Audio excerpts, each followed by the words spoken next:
সংশোধনাগারে গর্ভবতী হয়ে পড়ছেন মহিলা বন্দীরা। যেখানে পুরুষহীন সেল, সেখানে কিভাবে এমন ঘটনা সম্ভব? তাহলে কি শস্যের মধ্যেই লুকিয়ে রয়েছে ভূত? এমনই এক বিস্ফোরক তথ্য সম্প্রতি সামনে এসেছে। রাজ্যের সংশোধনাগারে 196 জন শিশুর জন্ম। এই তাজ্জব তথ্য প্রকাশ্যে আসতেই তোলপাড় রাজ্য। হাইকোর্টের আদালত বান্ধব আইনজীবী তাপস কুমার ভঞ্জ সংশোধনাগারে মহিলা বন্দীদের গর্ভবতী হওয়ার খবর সামনে আনেন। বন্দী মহিলাদের গর্ভবতী হওয়ার পিছনে গুড়ো কারণই বা কি? এই প্রশ্নই এখন ঘোরাফেরা করছে রাজ্যের সংশোধনাগারগুলিতে। তাহলে কি সর্ষের মধ্যেই ভূত? এই ছেলে এবং মেয়ে একসাথে জেলে ঢুকছে এবং সেখানে কি হচ্ছে দেখার কেউ থাকে না। অ্যাডমিনিস্ট্রেশনে যে উপরের যে অফিসাররা তখন তারা থাকে না, যার ফলে তারা জানতে পারে না এই যে প্রথম দিনের রাত্রিটা কিভাবে কাটাচ্ছে পুরুষ কয়েদিরা এবং মহিলা কয়েদিরা।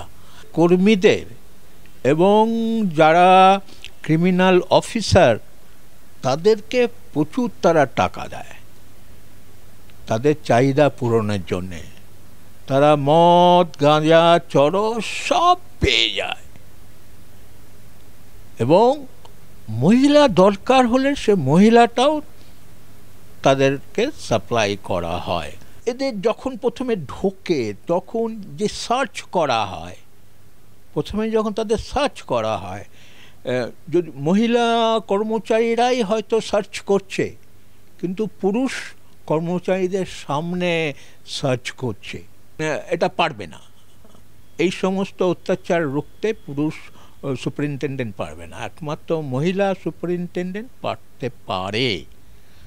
আমি বলছি না যে আপনার সেম সেক্স ভায়োলেন্স হয় না, সেটা আমি বলছি না, হয়, সেম সেক্স ভায়োলেন্সও হয়, ভায়োলেন্ট সেলও আছে প্রত্যেকটা জেলে। বিষয়টি নিয়ে উদ্বেগ প্রকাশ করে কলকাতা হাইকোর্ট। কারা দফতরের কাছে রিপোর্ট তলব করা হয়েছে। জেলের মধ্যেই গর্ভবতী হওয়ার ঘটনা ঘটেনি। গর্ভবতী অবস্থায় জেলে আসেন, প্যারোলে থাকার সময় গর্ভবতী হতে পারে। কারা দফতরের এই তথ্য মানতে নারাজ তাপস কুমার ভঞ্জ। এখানে ওরা ভাবে আমরা কোনো অন্যায় কাজ করেছি বলে আমরা জেলে এসেছি, আর ওরা আমাদেরকে খেতে দিচ্ছে বলে ওরা যা ইচ্ছা তাই করতে পারে। এটা ওরা ধরে নিয়েছে, এটাই ওদের ভবিতব্য। সেই জন্য ওদের দিক থেকে কোনো প্রতিবাদ নেই। প্রতিবাদ কার কাছে করবে? তো যত প্রতিবাদ করবে অত্যাচার আরও বেশি বেড়ে যাবে। জেলে ঢোকার আগে প্রেগনেন্ট না জেলে ঢোকার পরে প্রেগনেন্ট? প্রেগনেন্সি টেস্টটাকে তো করতে হবে, ঠিক আছে না? যদি এতদিনও না করে থাকে এখন থেকে করাটা শুরু করুক। টেস্ট না করেই কি করে বলছে যে ওরা প্রেগনেন্ট হয়ে জেলে আসছে? সেক্স ব্যাপারটা হচ্ছে এমন জিনিস, ঠিক আছে না? এটা আপনার সামনে পাচ্ছে, সে যখন ঢোকে তখন মানে আমার কাছে যেটা রিপোর্ট, মানে এরা সব ক্ষুধার্ত হায়নার মতন মানে অপেক্ষা করে থাকে যখন কোনো মহিলারা ঢোকে জেলে। 90 সাল থেকে আমি জেল পরিদর্শন করছি, সেই সময় দেখেছি যে জেলে যে অফিসার যারা, তাদের ওয়াইফরা আমাদের কাছে কমপ্লেন করছে যে তাদের হাজব্যান্ডরা মহিলাদের সাথে, মহিলা প্রিজনারদের সাথে বাজে মানে অনেক রকম ব্যবহার করছে। কারা দফতরের পরিসংখ্যান বলছে রাজ্যের মোট সংশোধনাগারের সংখ্যা 60, মোট আবাসিকের সংখ্যা 27,519 জন, সাজাপ্রাপ্ত আসামি 4,500, মহিলা বন্দীর সংখ্যা 1,500-এর একটু বেশি। সংশোধনাগারে জন্মানো শিশুর সংখ্যা 196। 196 জনের মধ্যেই 94 জন কন্যা সন্তান। জেলে জন্মানো শিশুদের বাবার পরিচয় থাকে না, সমাজের মূল স্রোতে ফিরতে পারে না, দাবি আইনজীবী তাপস ভঞ্জের। আর হচ্ছে ডিটেকশনটা হচ্ছে বিরাট ব্যাপার, বিভৎস ব্যাপার।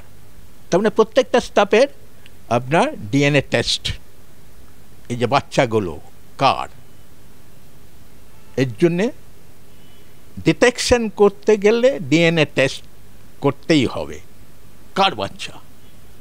এই বাচ্চাগুলো তো জানতে পারছে না তাদের বাবাকে। জেলে জন্মানো শিশুদের বাবার পরিচয় জানতে জেল কর্মীদের ডিএনএ টেস্ট করা উচিত। সুপ্রিম কোর্ট বান্ধব আইনজীবী গৌরব আগ্রওয়ালের দেওয়া তথ্য অনুযায়ী গত 4 বছরে সবথেকে বেশি শিশুর জন্ম হয়েছে দমদম কেন্দ্রীয় সংশোধনাগারে।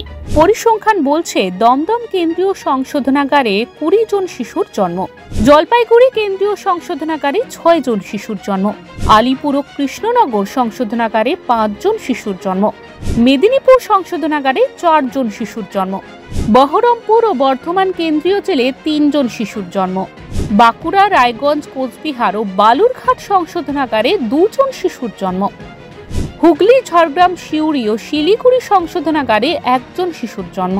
আইনজীবী তাপস কুমার ভঞ্জের দাবি মানতে নারাজ অভিনেত্রী নৃত্যশিল্পী অলকানন্দা রায়। দীর্ঘদিন ধরে জেলবন্দীদের নিয়ে কাজ করছেন তিনি। তার দাবি, প্যারোলে থাকার সময় গর্ভবতী হতে পারেন জেলবন্দী মহিলারা। আচ্ছা শোনো, এটা না একটা খুব ভুল ধারণা যে ভিতরে কিছু হচ্ছে। ভিতরে না, ওরা তো বাড়ি যায়, প্যারোলে যায় তো। হ্যাঁ, তো হ্যাঁ যায়, বিশেষ করে লাইফার তারা তো বছরে 2 বার করে বাড়ি যায়, ঠিক আছে। তো when they come, they মানে দেন ওরা প্রেগনেন্ট অবস্থাতে আসে হয়তো। এই ভিতরে হওয়াটা মানে নেক্সট টু অসম্ভব এখন। আমি তো আলিপুর উইমেন্সটাতে যাই, তাই আমি জানি। আমি অন্যগুলোতে তো আর অত আমার অতটা যাওয়া হয় না, এটার সঙ্গে আমি বেশি জড়িত। কিন্তু আই এম শিওর যে সেরকম কিছু হয় না, কারণ কোনো পুরুষ ওখানে মেয়েদের ওখানে যেতেই দেয় না। প্যারোলে থাকার সময় গর্ভবতী হতে পারেন জেলবন্দী মহিলারা। জেলেই গর্ভবতী হওয়ার অভিযোগ ভিত্তিহীন। রাজ্যের প্রাক্তন কারামন্ত্রী অখিল গিরির সঙ্গে ফোনে যোগাযোগ করা হলে তিনি বলেন, এই বিষয়ে তিনি কিছু বলতে চান না। সংশোধনাগারে কেন মহিলা বন্দীরা সন্তানের জন্ম দিচ্ছে, এই বিষয়ে কিছু বলতে চায় না।